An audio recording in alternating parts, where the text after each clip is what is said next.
How do you feel about bullying? Is it a game? Is it something that is fun, laughing at other people, especially at their misfortunes, causing the misfortune and then laughing? That's bullying. What we call bullying today is also known as mocking, mock, M-O-C-K, mocking. And it turns out that there was a holiday. Do I want to call it a holiday? Well, there was a holiday that the way the holiday was celebrated was with mocking. Well, by some, the holiday, it was a festive occasion, full of gift giving and everything. But the way that it was celebrated by the Roman soldiers, was by mocking. What they did in mocking, they pretended to be, or would have somebody else pretend to be. Like, for instance, they would mock the Roman leader, the Roman ruler, either calling him a king, or like him pretending to be a king, or them pretending to be a king and him pretending to be their servant. It was a lot of different ways that it was celebrated. But here's the thing. It's actually found in the Bible.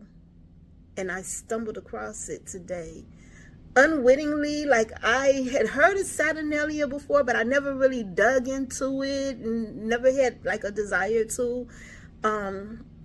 But what I can say is I have always said that unless the Lord gives me something new, I don't have anything to say about the celebrations that is happening at this time. And well, how about in my study of Luke chapter 23, I got all the way to verse 17. And in verse 17, I saw something that led me to Matthew's account and Mark's account and John's account. And when I went to John chapter 18, that's where I found the celebration of Saturnalia. So here's some of what I found.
What made all of this disturbing is that we have apparently forgotten that God said to not worship him like the nations.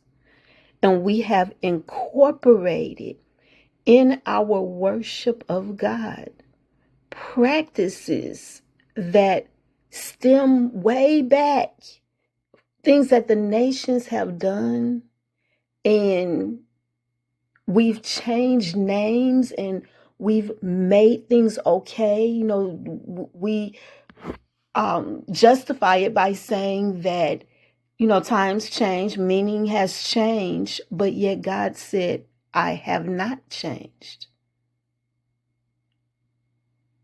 And what makes me warn the way I do is because of what Jesus said. This one scripture put the fear of God in me. And that scripture is Matthew chapter 7, verse 21 through 23. He said, many in that day, talking about the day of judgment. He said, many in that day will say to me, talking about King Jesus, who will judge us all. He says, many in that day will say, Lord, Lord, did I not prophesy in your name? Did I not cast out demons in your name? Did I not perform many powerful works in your name? And the thing about that is that that's not something that the world would do. So he's not talking about the world. He's literally talking to his own people. He's talking to Christians. And he's saying to us that many of us in that day, on that final day, on that judgment day, will say to him, did I not prophesy in your name? Did I not cast out demons in your name? Did I not speak many powerful works? Do many powerful works in your name. But then he would say to us in response, not well done, my faithful and discreet servant, but instead what he would say to us is, depart from me. I do not know you, you worker of lawlessness. And the law that we have not been working, what causes us to be lawless is that we have stopped following God's commandments. We have also broken his covenant. And it was a perpetual covenant. It was a covenant that was supposed to be never ending.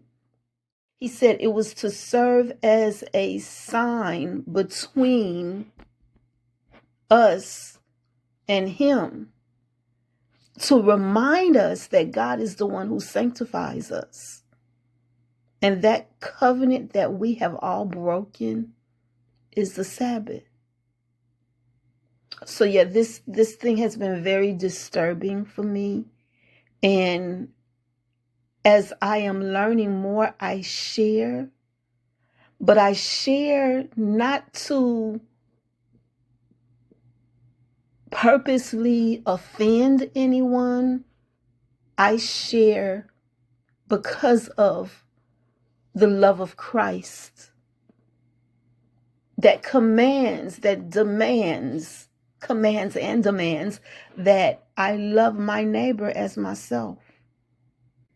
I love you with the love of Christ, and I hope that this has blessed you.